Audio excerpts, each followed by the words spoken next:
আজকে করছি লোট্টা মাছের ঝুড়া। যেরকম আমরা সব মেখে টেখে বসিয়ে দিই, পেঁয়াজ রসুন কাঁচা লঙ্কা সর্ষের তেল দিয়ে মেখে বসিয়ে দিই, বসিয়ে এরকম নাড়াতে থাকবে সারা যতক্ষণ না এটা ভাজা ভাজা হচ্ছে ততক্ষণ এটা লোট্টা মাছের ঝুড়াটা ভাজা নাড়াতে থাকবে। এত টেস্টি হয় গরম ভাত দিয়ে, আর খুব দারুণ লাগে।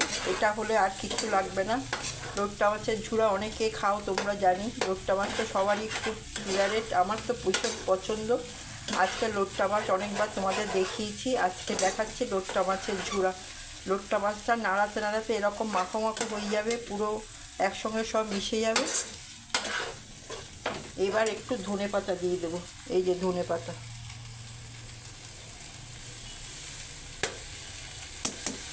এই ধনে পাতা দেবো, দিয়ে এবার নামিয়ে ফেলবো। এই যে লোট্টা মাছের ঝুড়া রেডি। গরম ভাত দিয়ে আর কিছু লাগবে না এর ছাড়া, এটা দিয়ে পুরো ভাত খাওয়া যাবে তোমার। এত দারুণ টেস্ট লাগে। পেঁয়াজ একটু বেশি করে দিতে হবে, পেঁয়াজ রসুন কাঁচা লঙ্কা, তেলটাও একটু বেশি দিতে হবে।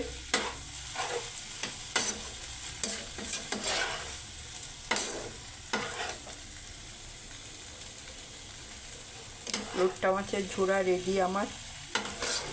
কার কার পছন্দ আমাকে জানিও অবশ্যই। সবাই দেখতে দেখতে একটা লাইক শেয়ার কমেন্ট করো, আর নতুন হলে সবাই সাবস্ক্রাইব করো। কার কার ভালো লাগে এই লোট্টা মাছের ঝোড়া আমাকে কমেন্টে জানিও, আমারও খুব ভালো লাগবে। তোমার একটা লাইক আমাকে পরের ভিডিও করতে অনেকটা উৎসাহ দেবে।